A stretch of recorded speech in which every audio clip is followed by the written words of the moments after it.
Bicol Round.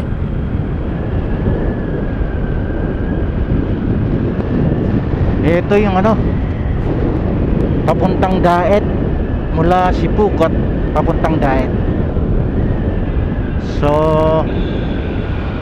ang way natin ngayon ay from Sipukot to Daet.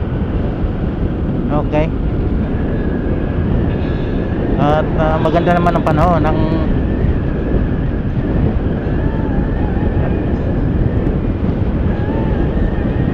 ganda ng daan din, ang ganda ng panahon. At ngayon ay araw ng Lunes, May 18 ba yan? May 18 ba yan? Dahan-dahan lang ako ng pagtakbo dahil gusto kong makuha na itong ano, winding roads.